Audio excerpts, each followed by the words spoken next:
ba za a ce ya haifar ba ko ba za a ce bai haifar ba, amma dai duk da suna iya kokarin su, gaskiya ina hangen akwai sauran kura yanzu haka, saboda irin mu da ke shiga cikin gari mu muka san irin halin da yanayin da al'umma suke ciki, saboda mu ke ɗaukan mata da maza muna kai su guraren da suke so. A gaskiya wannan abun har yanzu akwai sauran kura. Ta wani bangaren ya haifar da ɗa mai ido, ta wani bangaren kuma bai haifar ba. Ta inda na ce ya haifar da ɗa mai ido, idan mutum yana da naira 1000 ko 5000 a cikin ajihun shi yanzu, so yana iya kai sati 2-3 yana murzarsa a cikin ajihu ya ta mantenin ɗinsu. Kaga ta nan bangaren ana iya cewa mutum an koya mashi wani economic za a ce ko tattali, an koya mashi tattali na kuɗi. Idan kana da 1000 kana iya wata guda cikin ajihu cire naira 50 cire naira 10. Sabanin da in kana da naira 5000 da ka gito ka ga mai balangu mai tsire ne sai kake ka ga mai rake ba ni rake, amma in zaka sai raken naira 50, shin kana tunanin cewa shin in na sai wannan raken na naira 50 so zan iya making din naira 20 cikin ajuna aje ta inda kuma bai haifar da ɗa mai ido ba. Kamar idan ka ɗauki marasa lafiya irin na karkara da na cikin birni, haka marasa hali wanda ba san inda za su nemo abin da za su je su hidima asibiti ba.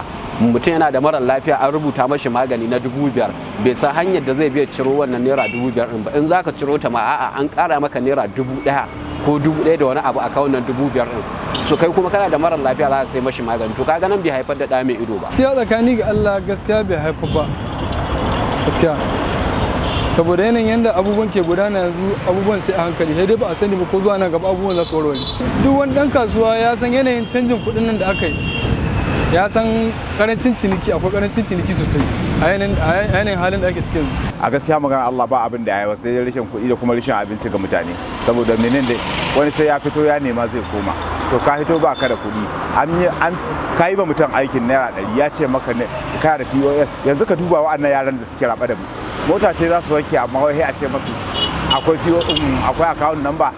To dan Allah yanzu nan kai da ke nema abinci ka hito ka wanke mutum mota ka tambayi account number, ya ba ka tambayi account number abin da zaka bashi, amma kafin wannan canjin ga sunan mutum zai wanke mota baka san shi bai san ka ba dauki 500 ya baka, yanzu ga sunan sai dai a tambaye su account ma. To har yanzu magana Allah akwai sauran bi baya, saboda ni mutane suna karancin kunci. Yanzu ga muna sai mu hito mu koma ga aiki, amma mun gama aikin wanda muke yi bashi Allah ya yawa da su shi account number. Gaskiya har yanzu akwai matsantsalu sosai da dama, saboda transfer yanzu ta kai wani ma kakan so ka yi transfer amma ba network, ko kuma sai ka yi kai sun fi dama amma shi wancan ba su je mai ba.